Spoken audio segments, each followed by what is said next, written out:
Why do some posts have higher engagement than others, and can we game it? What? If I post a photo showing my cleavage, that post has more engagement.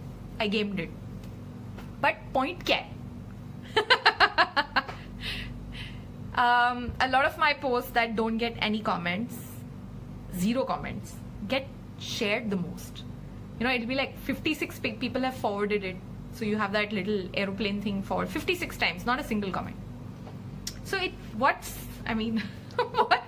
is this engagement then? I recently had a conversation with someone about a month and a half ago, and they're like, oh, we really want to work with you again, and it's so cool. And I spent like a good 30-40 minutes with them on the call, and towards the end of the call, I think they were on my Instagram looking at it. They're like, oh, how come your engagement is so low? And I was like, why the fuck didn't you do that research before you gave me the call and wasted my time? And low engagement, like, what does that even mean? How are you even measuring low engagement? Compared to what? Compared to whom? Where is the critical thinking and questions behind everything like this? So, you know, point kya hai? Like, I would much a high engagement, low engagement with what? Am I able to run a successful practice for 17 years consistently, sell a product, have clients all over the world? What engagement are you talking about? My clients feel comfortable enough to fucking WhatsApp me for things like, oh, I'm planning to travel to this place, you've been to this hotel, how do you think it is? This is somebody who buys art from me. That is my engagement. Fuck you on me. Kya Instagram follower and all. You know, it doesn't mean anything. At the end of the day, my goal is not to be world famous. It's not to be, the influencer with the most number of followers. It's not to get free trips from hotels. It is to fucking sell my stuff. This is work that I believe in. It gives me life and joy, and I want people to buy my shit. That is kind of my goal. That is why I'm on social media. That is why I document what I do. That's what I do. So it's just engagement with whom, right? What are you trying to do with extra followers? I need 10,000 extra followers today. Kyun? Figure out what your underlying goal there is and then approach it like that. It takes work, but in the long run, that is what's going to pay off. Someone's asking, is social media good or bad? It's great. I think it is great.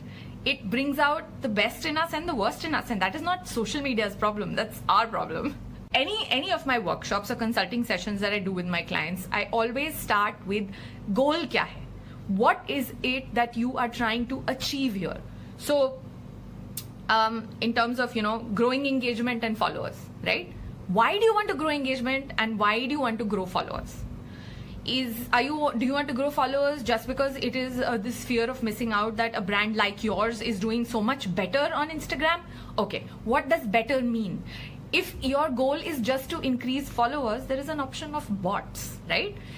Bots are a very real problem. Bots can be created by someone, who has access to some systems and then just create 500 fake accounts, and those are bots. Bots are a very real problem. You can increase your followers. If that is your only goal, then that's your solution. You buy bots, for example. Suddenly you'll have 10,000 followers, you'll have the swipe up link in your stories, and people will be like, oh my god, this brand has 10,000 followers, they must be good, blah blah blah, etc, etc. But you have to understand what is your goal here. Your goal, ideally, for any business is to sell, is to get clients, is to build a long-term brand, and is to be profitable, right? Without harming everybody else around you. In general, that's what the goal is. How does having more followers help you with that goal? Is a client going to come to your Instagram page, be impressed by 10,000 followers and purchase your product?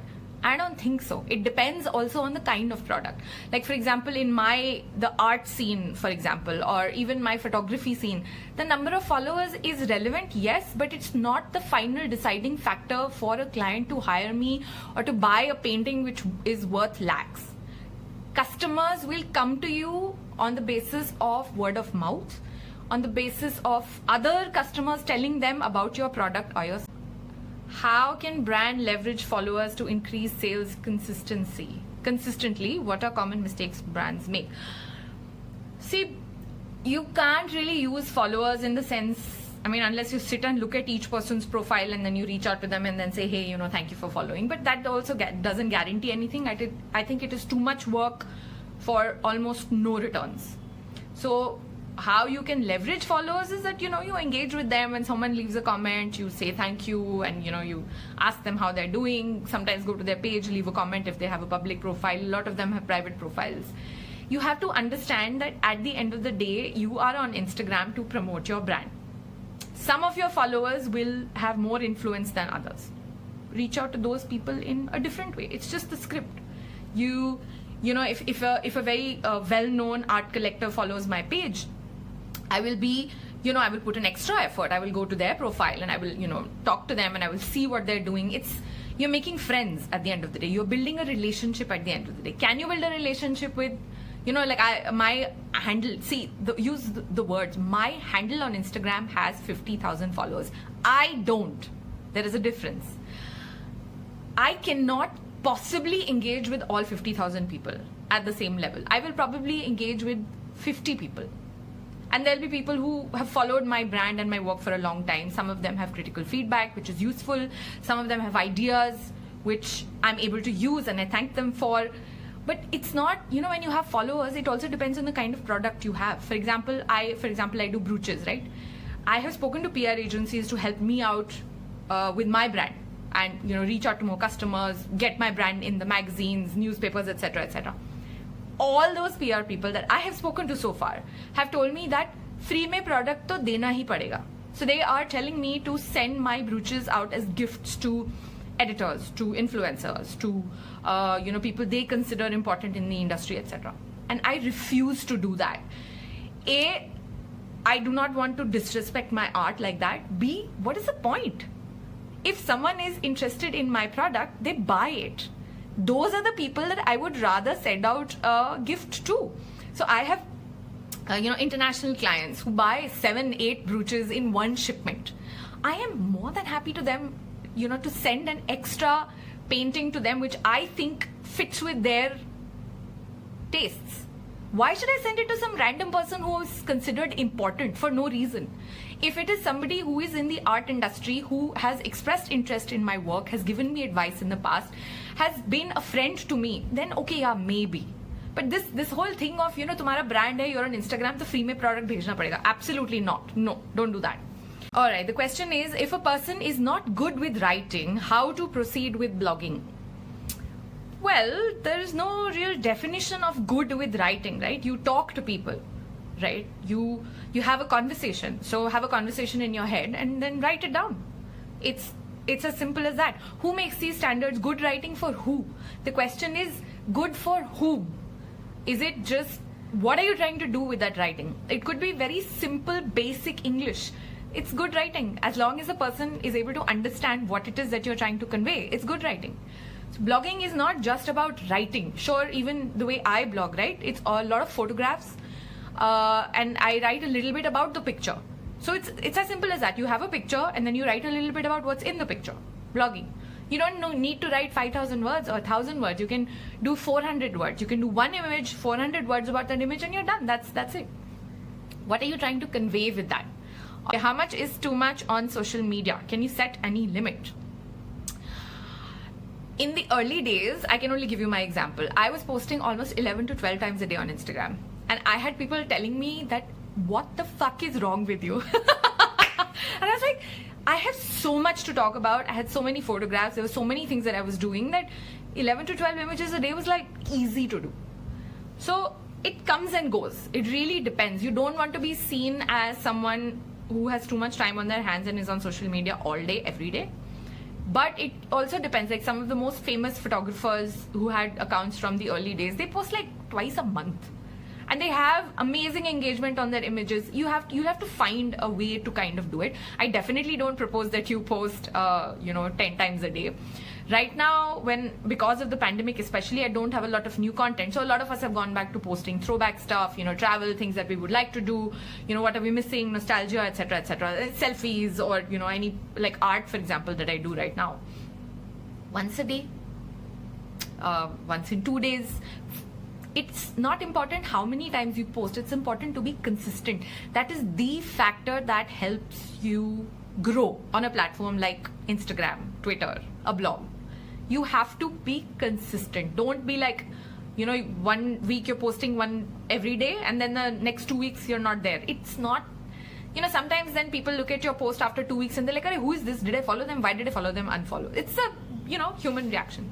So keep it consistent. If you're posting it on a Monday, every week Monday, post every week Monday. Now I know this is easier said than done. I still have issues with this. Consistency is very hard to do, especially for someone like me, because I'm a freelancer, I'm independent, work is not consistent. So I have to figure a way out where I have this Google Drive folder where I put a lot of images that don't immediately show up on Instagram, because I don't really post twice a day now.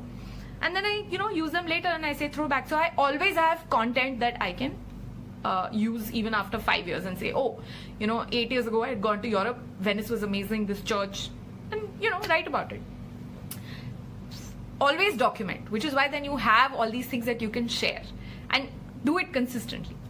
How to grow on Instagram? I am an eye surgeon, but I want to do some digital marketing. Okay, eye surgeon, you can obviously you have to post consistently on Instagram, which means maybe every time you have a client in, and if they've had a good experience, make a 15-second video of them talking about it, obviously after you take their permission. There's so many ways of doing it. The main idea is why are you doing digital marketing? You're doing digital marketing because you want clients at the end of the day, right? So you have to share client content so that others will identify with that and then come to you for those services. So what are the services that you provide? Videos of you actually conducting procedures, again obviously with permission from the patient. A morning photo of, hey, I'm opening up the clinic today morning, this is what we expect 10 patients today, whatever. Make a connection, like a conversation you would have with a friend, or a conversation you would have with like a business partner. How are you going to connect with people who are following you? Why are they following you? They want to know behind the scenes. They want to know what are the services that are available, what are the problems to look out in their eyes that they should reach out to an eye surgeon for, So that works. I am a freelance makeup artist. I have been making reels on tutorials and work pictures constantly. I wanted to grow organically. Yeah, you'll have to keep doing it. That's the problem. It takes too much time.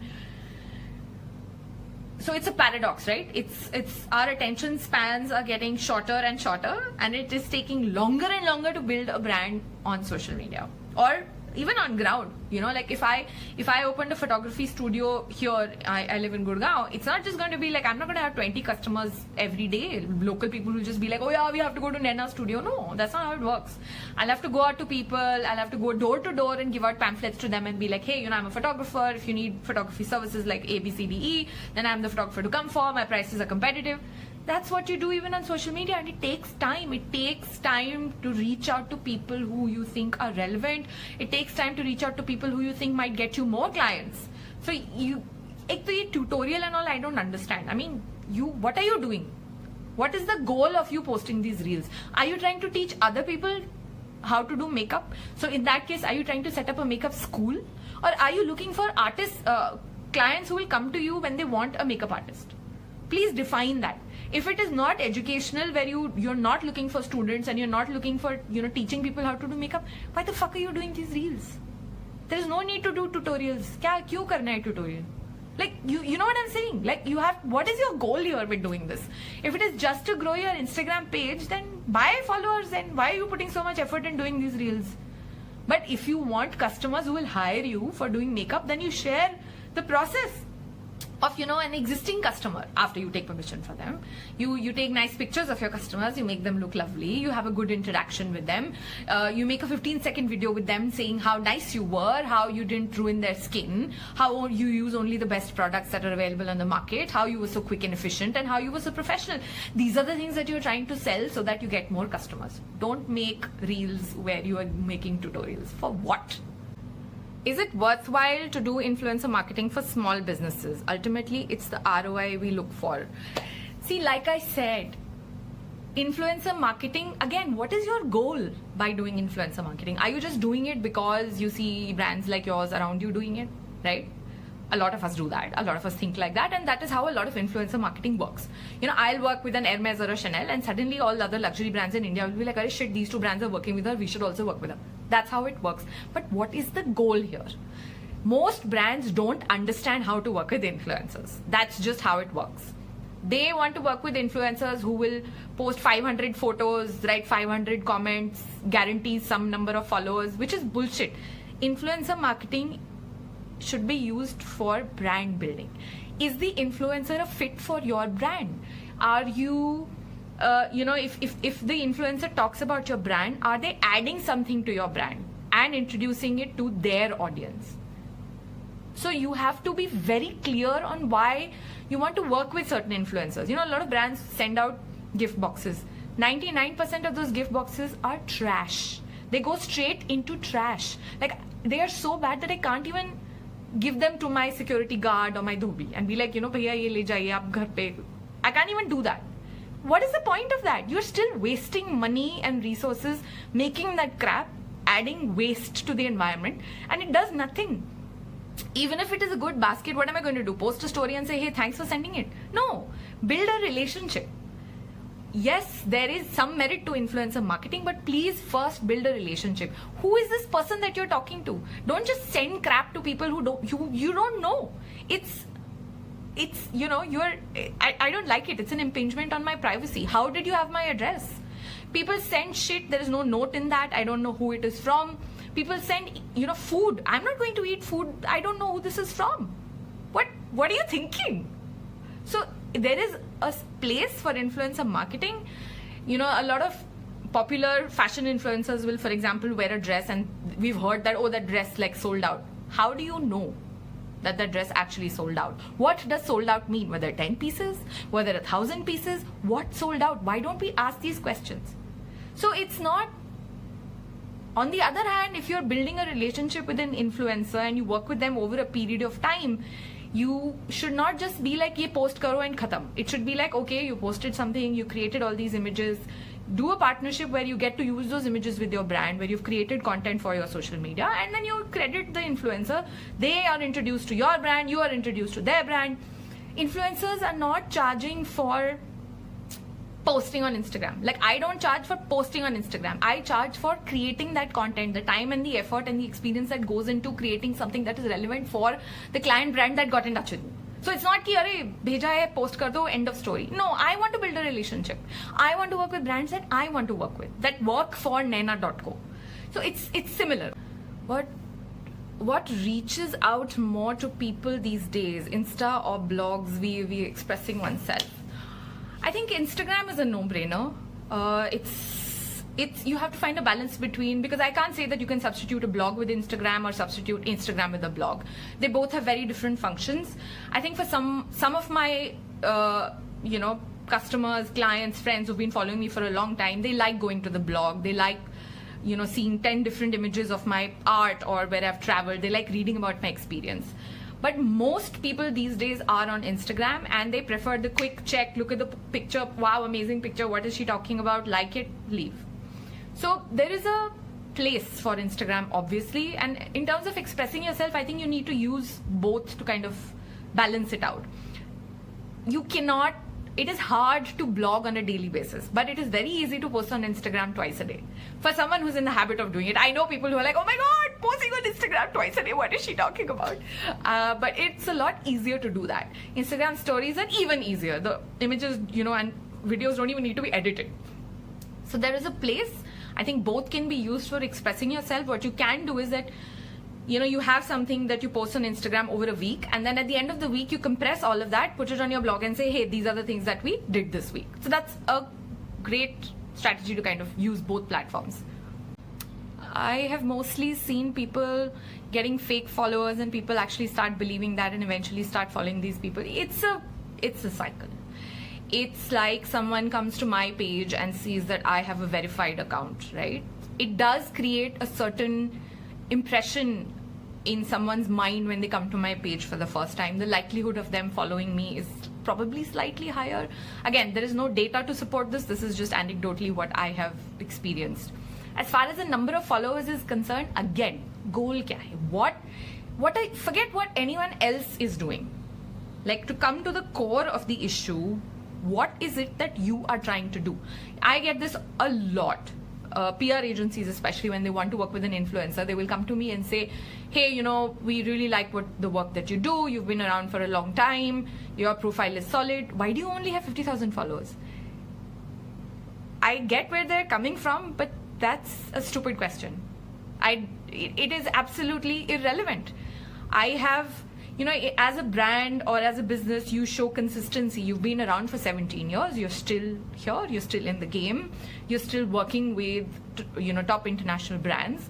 How is it relevant if I have 50,000 followers? Who are those 50,000 followers? Or who is, even 1% of those 50,000 followers? And are those people relevant to a brand that wants to work with me? Is my work relevant to that brand? Is there a brand fit between the Naina.co brand and the client brand? That is what should be relevant. Yes, you see followers and you're like, Arey baapre, this influencer has 100,000 followers. Yeah, but what does it mean? Please stop and ask yourself that what does that mean? You don't know how well that person is working, how much business a brand is doing. It is not correlated to the number of followers that they have. Like, really, it is not. I have spoken to so many social media agencies, so many brands. They have bought followers. They have hundreds of thousands of followers.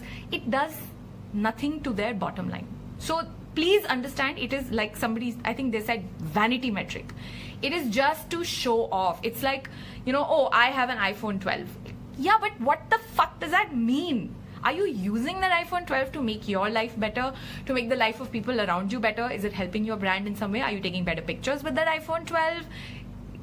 What does it mean? So it doesn't, followers actually don't matter. Even if you're actually going to buy followers, I have said this many times, that it's like taking a wad of cash and lighting it on fire. Because you are not getting customers, you're not really getting sales from those. Maybe by fluke you might get 1 or 2 clients, and if they don't like your product, they're not going to come back because they came there for the wrong reasons. Most of us want a good product that works. It's just as simple as that. Okay, what kind of insights should be considered before engaging an influencer for marketing activity? Oh my god, no insights. Just look at it as branding. You're not going to get customers when you work with an influencer. Like, unless it depends on the type of product. I think for fashion it kind of works. And insights for that, I honestly don't know what insights you're going to look at. Everything can be faked these days. You can buy the number of followers, you can buy number of comments, you can buy the number of likes, you can buy the number of views on your reels, views on your IGTV, you can buy the number of clicks that you get on a blog post. You can buy everything. You can basically pay for engagement. So I personally, in my experience, I think insights have very little value, at least in the traditional way that we have looked at insights. So if you're going to ask someone to share Instagram insights where you want to know how many men versus women, and everything can be fucking fudged. So there's no point really looking at these fucking insights. What you should look at is building a relationship with someone that vibes with your brand. What will happen is that invariably this other person will grow and your brand will grow with them. I understand as a small business owner, like, I'm never going to give away my brooches for free to like any influencer. Like, it's not happening. So I get it. But if it is an art collector, that is my true influencer. That is somebody who's going to buy my art and who's going to talk about it with other people who are similar minded, etc. So for me to, reach out to them after I've established a, talking relationship with them, I say, hi, how are you? I really like your art collection. Whatever, you met them somewhere. Carry on that conversation, build a relationship, meet them 2-3 more times once the pandemic is over. And then take it from there. It's not just as easy as saying, oh, that person has 100,000 followers, that's a great influencer, so let's work with them. How do you know? We don't know if those followers are fake or real. That insights are not a good metric to look at when you want to work with an influencer. You have to, does their aesthetic match with what it is that you're trying to do? Do they make sense when they talk? Are they a total idiot that you would not like to associate your brand with? Do they do things that will not work with your brand? Look at those things and then build a relationship. You'll have to reach out to 50 people and then boil it down to 5 people that you end up working with over a long period of time. So yeah, that's what I think. Always ask yourself, goal kya hai? Even during my workshops, every question I would come back with hashtag goal kya hai? Like, what are you trying to achieve here? If you can question all your, I need more followers on Instagram. Okay, why? So it helps you clarify. Everyone is running after, I don't have followers. How do I grow my followers? I understand, but why do you want all those followers? What is your ultimate goal here? You have to, marketing hasn't really changed. It's just that now we have social media and all these platforms to use, which makes it easier for us to reach out to people.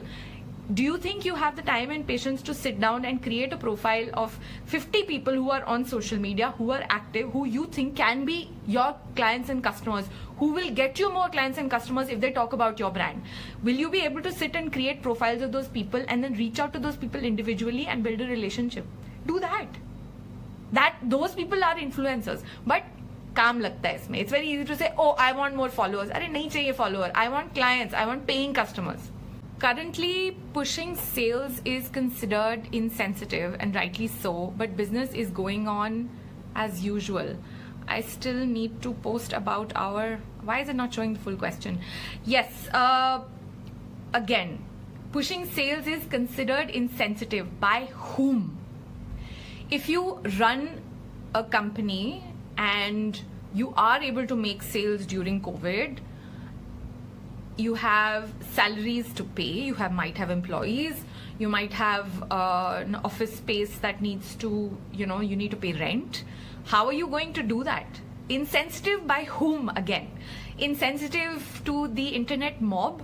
They are not the ones who are paying your bills. They are not your clients and they are not your customers. So if there is something that you need to do while being respectful of what is going on in the world today, please do that. You have a responsibility to yourself, your own brand, your customers, your employees, etc. So don't just get swayed by, oh my God, people are going to crucify me. Be polite about it. There is a way to do it. How would you go and talk to someone whose business has been shut down because of COVID? Are you not going to run your business because, their business is not running? No, you'll try to be supportive because they're your friend, and then you carry on. Life goes on. As much as it sounds terrible, life does go on. People in my immediate circle have passed away. I'm still here. I owe it to them and their memory to carry on and do the things that they were not able to do. I don't know, we're not really taught how to deal with death, I think. So that is the main problem here. If my town doesn't have galleries, how should we market or advertise our pieces? It's so difficult to get customers otherwise. See, art is also very it's very arbitrary, right? A lot of people don't really understand or get art. It really depends on what market you're in. I would say that I am in a country like India, for example, where art is not really a thing. People don't even have food to eat. So art is like a luxury. It's next level. 99.999% of the population in India will not really have the time for art. So while we do have some excellent galleries in Delhi, and I live very close to them, and there are more where I live in the city in Gurgaon, it's not really about just reaching out to a gallery and hoping they'll do something for you. To start with, they need to have something that they can promote and sell. So that's where you yourself need to build your own brand. And art is not something, you paint for a year, you paint for 2 years, and suddenly you've become, hotcakes. That's not how art works. It requires consistent long-term practice, and of course you have to be lucky. The right people need to see it. So in that sense, you have to have an Instagram for that.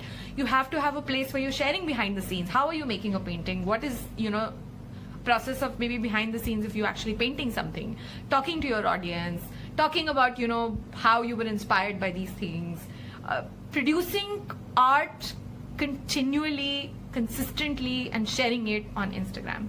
So don't depend on galleries. Galleries will not save you or the world. You have to have your own thing set up, and it needs to be so strong that galleries are like, oh, we need to work with this artist because they already bring a lot of other potential customers to us. Alright, I want to start my home decor brand. Is it the right time, or should I wait for some more time each day as I see new ones coming out? Just start! Sonia, just start. There are babies being born every day. If you want to make a baby, you start trying to have a baby right away. You know what I mean? Don't wait. It's like, somebody's like, oh, I'm already 40 years old. No, what? I'm already 40 years old. Should I do this thing? I'll turn 42 in 2 years. It'll take me 2 years to finish this degree or this course or whatever. The point is, you're going to turn 42 anyways. Na kari lo. No, does that make sense? So just start. home decor brand. Just start it. What is the future of vanity metrics? I see people who have great content but low followers and vice versa. What's the future here? I mean, at least in India, it's going to be the same for a while. We have just far too many people who don't know how this works, and far too many people who can easily, you can build a career out of it. Once bitten, twice shy. Even if they don't have a good experience the first time, they'll still try 50,000 times and be like, oh, this doesn't work. So I don't think it's going anywhere in India, at least. But yeah, I mean, great content, low number of followers, that's actually very simple, because even for someone like me, I think my content is fucking fantastic, but I think the number of followers in the traditional sense of the word, so many brands tell me, "Arey, aapke to sirf 50,000 followers." Now honestly, it doesn't really get to me, but when 10 people say it to you over the course of a month, you're like, oh my god, no. It's because I don't indulge in controversy. If someone comes and leaves a stupid comment on one of my posts, instead of engaging with them, I just block them. One way to increase engagement is to increase controversy. Everybody knows that's how it works. That's what Bollywood does. This actress hates this actress. Suddenly the whole world is like, oh, what's up with these actresses? And then you find out both of them have movies coming out. That's how the game is played. So yeah, I mean, you can do these things, but what are you trying to do at the end of the day? Is your goal just to get more followers? No, mine is to build a brand, and mine is to put out exceptional content that, everyone who comes to my page is like, oh yeah, that's Naina. I want it to be that. I want it to be an identifier. Work is a very large part of my identity. So I don't want to fuck it up by saying, oh, how dare you write this about my post and it's amazing and how can you say that? And no, I don't have time. You write something, you're blocked instantly. And it's not because you're a bad person, it's because I don't have the time. I don't have the time to sit and indulge with people who are not going to add anything to my business. No controversy, no mean words, no negativity, no, just no. Do hashtags work anymore? If the objective is to grow engagement and followers on IG for a brand, hashtags serve a purpose. For example, when I use a lot of hashtags on my paintings, I call it geometric abstraction, etc., etc. I get a lot of fellow artists and galleries who come and like those photos.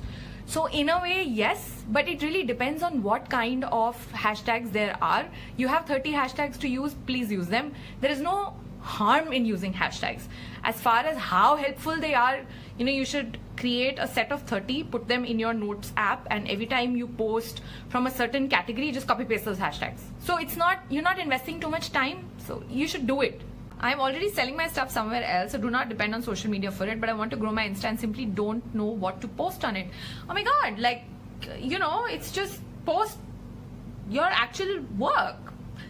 Just see what other artists are posting on Instagram, start with that, and eventually you will develop your own thing of what am I going to post. Like, just hold a painting and be like, oh, today I painted this, and just like a selfie or some weird abstract photos. You don't want to be in the photo, then just do art, do layouts, and figure out like your sketches. You've got behind the scenes stuff that you do, stuff that you write, you have nice handwriting. Anything and everything. You can post like anything. I post about such random shit. I've got plants, I've got an empty canvas. I posted about how I connected my keyboard to my phone and I typed on it today. It's you. You live a life every day, and there are a certain number of things you do every day, and you document it. And that is where the content comes from. Content is not something you just manufacture out of something you don't have. Content is something that you take from your own life that already exists. All you have to do is capture it. That's very important. That's actually doing the work. How did you discover this art form style? Oh yes, this art form style. I don't know. I just tried so much shit for 2 years. 2 years, I decided that I had saved up some money, and my budget was a certain fixed amount, and I was like, I'm going to spend this now to figure out what it is that I want to do in art.